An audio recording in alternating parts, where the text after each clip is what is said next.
The COVID-19 pandemic has caused a shortage of medical-grade face masks, which healthcare professionals need to stay healthy and to continue to combat this crisis.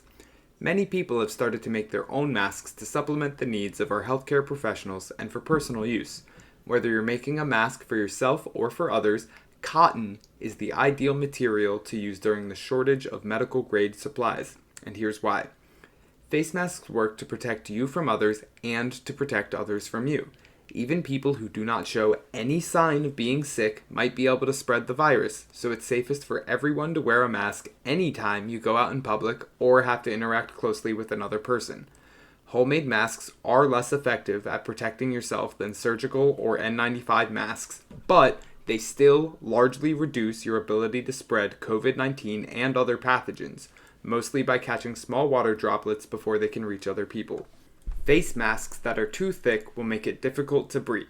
It's important to be able to breathe normally so that you can comfortably wear your face mask for as long as you need to. Also, if the mask is too thick, you start to breathe out of the sides of the face mask, which do not filter the air you breathe. This risk can be even worse if you include different materials in your masks. Use 100% cotton fabric if you're able to, maybe from a pillowcase or a t-shirt.